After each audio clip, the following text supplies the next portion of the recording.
Ignore गर्दैछ भने नि तपाईलाई कसैले त्यतिखेर तपाईँ आत्तिन जरुरी छैन। तपाईँ एकदमै उकुस मुकुस भएर एकदमै जम्प हानेर अब के नहोला जस्तो गरेर त्यो घबराउन जरुरी छैन। हालाकि तपाईलाई त्यतिखेर सुरुमा एकदमै गाह्रो पनि हुन्छ यदि तपाईले चाहेको व्यक्तिले तपाईको पार्टनरले तपाईलाई इग्नोर गर्दैछ र बार भइरहेको छ भने अवश्य गाह्रो हुन्छ। त्यो मान्छु त्यो कुरालाई, तर तपाईले यो कुरालाई एकदमै ठुलो लिने पनि होइन। जति सक्दो तपाईले कन्ट्रोल गर्न खोज्नु, आफ्नो इमोसनल कन्ट्रोललाई गुमाउनतिर लाग्ने होइन। साइकोलोजीलाई बुझ्न जरुरी हुन्छ तपाईले यसको पछाडिको। थोरै तपाईले यो कुरालाई सोच्न जरुरी हुन्छ कि यो किन भइरहेको छ भनेर। सो के गर्न सक्नुहुन्छ भन्दाखेरि एकदमै उत्तम उपाय त्यतिखेर के हुन्छ भन्दाखेरि यदि कसैले इग्नोर गर्दैछ भने पनि तपाईलाई सुरुमा त तपाईले यो कोसिस गर्नु पर्यो कि म एकदमै तडपेको जस्तो भएर एकदमै धेरै नै त्यो कुरामा दुखी भएको जस्तो गरेर देखाउनु भएन। किनकि मान्छेको साइकोलोजी कस्तो हुन्छ भन्दा जब तपाईलाई कसैले इग्नोर गर्दैछ भने झन् तपाईले एकदमै धेरै तडपेको जस्तो गरेर देखाउनु भयो, एकदमै दुखी भएको जस्तो गरेर देखाउनु भयो भने त्यो व्यक्तिले नै झन् तपाईलाई त्यस्तो गर्न थाल्छ। यानी कि उसको इगो सेटिस्फाइड भइदिन्छ, उस एकदमै सन्तुष्ट महसुस गर्छ या उसलाई अझ धेरै त्यस्तो गर्न मन लाग्छ, तपाईलाई अझ तडपाउन नै मन लाग्छ झन् धेरै। सो तपाई तडपेको जस्तो नगर्नुस्। गाह्रो भइरहेको हुन्छ तपाईलाई त म मान्छु, तर तपाईले त्यस्तो देखाउनु हुँदैन। सो फर्स्ट अफ अल यो कुरालाई याद राख्नुस् र कम्युनिकेट गर्ने कोसिस गर्नुस्। एउटा राम्रो कम्युनिकेट उसले गर्दैछ ट्राई गर्नुस्, कोसिस गर्नुस्। यदि गर्न चाहदैन भने पनि एकचोटि ट्राई गर्नुस्, जसरी पनि भेटेर जसरी हुन्छ। सो भन्नुस् कि मैले के फिल गरिरहेको छु, मलाई किन यस्तो भइरहेको छ, मलाई किन यस्तो गरिरहेको छु, तर त्यो राम्रो हिसाबले भन्नुस्, एउटा म्याच्योर व्यक्तिको हिसाबले, एकदमै टुटेको जस्तो भएर होइन, राम्ररी भन्नु पर्यो। त्यो कुरालाई जब भन्नुहुन्छ तपाईँ भनिसकेपछि त्यो व्यक्तिको प्रतिक्रियालाई हेर्ने हो। त्यसमा मेसेज फोनमा फोन गरेर एकदमै रोइ कराइ गरे जस्तो गर्नु भएन। त्यो व्यक्तिको प्रतिक्रिया कस्तो आउँछ त्यही बेला आउँछ, ठिक छ।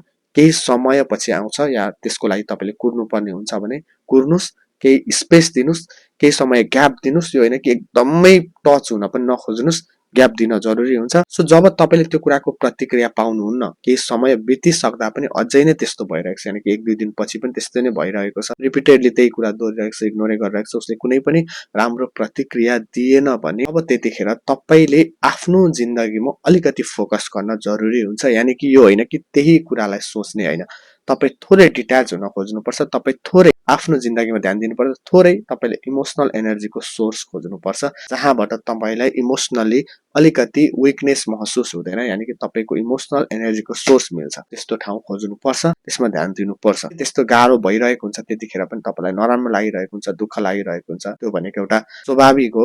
फेरि तपाईले यदि चाहनुहुन्छ कि म थोरै अझै पनि क्लियर गर्न चाहन्छु भन्ने तपाईले फेरि एकचोटि गर्न सक्नुहुन्छ, क्लियर गर्न सक्नुहुन्छ। त्यो कुरामा तपाईले फेरि एकचोटि कन्ट्याक्ट गरेर हुन्छ, कसरी हुन्छ फेरि उसँग कुरा गर्न सक्नुहुन्छ। र फेरि पनि त्यसरी होइन कि तपाईले एकदमै टुटेको जस्तो भएर होइन, एकदमै राम्रोसँग म्याच्योर जस्तो भएर गर्नु पर्यो।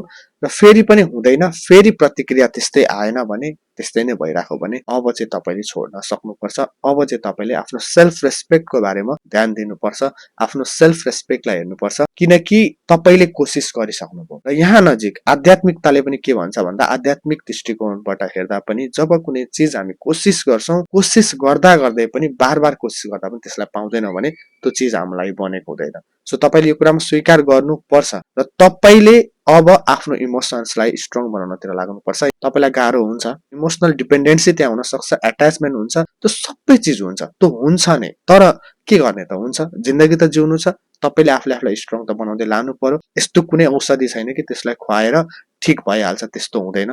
जिन्दगीमा आफैलाई सम्हाल्न सिक्नै पर्छ, त्यो सम्हाल्ने बेलामा आफैलाई हिम्मत दिनुपर्छ र त्यो हिम्मत दिँदैखेरि नै जिन्दगी यस्तै हो भनेर त्यसलाई एक्सेप्ट गर्नुपर्छ। यानी कि माइन्डफुलनेस चाहिन्छ, त्यतिखेर अवेरनेस चाहिन्छ।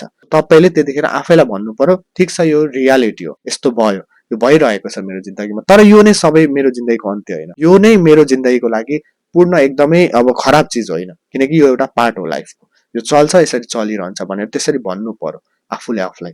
तर यो होइन कि बार फोन गरेर बार मेसेज गरेर तपाई फेरि पछि लाग्ने होइन। किनकि याद राख्नुस्, जब तपाईले 2 पल्ट भन्दाखेरि पनि त्यस्तो हुँदैन भने अब सोच्नुस् कि त्यो व्यक्तिले तपाईलाई पूर्ण रूपमा त्यागिन आँटेको छ, या त्यो व्यक्तिलाई हुन सक्छ अरु कोही पायो या अरु कतैतिर उसको इमोसनल अट्याचमेन्ट शिफ्टिङ भयो, उसलाई सजिलो भइरहेको हुन सक्छ, तपाईलाई गाह्रो भइरहेको हुन सक्छ, किनकि तपाई अझै पनि त्यो व्यक्तिसँग अट्याच हुनुहुन्छ, त्यो व्यक्तिको अट्याचमेन्ट त गइसकेको हुन्छ। तपाईलाई त्यतिखेर यो क्वेशन पनि आउँछ कि यो व्यक्तिलाई कसरी सजिलो हुन सक्छ, मलाई त्यतिखेर लाग्न सक्छ उसले कसरी यस्तो गर्न सक्छ, तर उसको इमोसनल अट्याचमेन्ट कहीं न कहीं शिफ्ट भइसकेको हुन सक्छ अरुतिर। यो कुरालाई तपाईले मान्न जरुरी छ, रियालिटीलाई हेर्न जरुरी छ, तपाईले आफूलाई हिम्मत दिएर अगाडि बढ्न जरुरी छ। जिन्दगी यस्तै नै हो, जब केही समय पछाडि तपाईँ अगाडि बढ्नुहुन्छ अवश्य सहज हुन्छ, तर एउटा व्यक्तिको लागि सेल्फ रेस्पेक्टलाई डिस्ट्रोय नगर्नु, मर्यादालाई नगुमाउनुस्, किनकि एउटा भनाइ छ नि कि तृष्णा सहनु तर तिरस्कार नसहनु।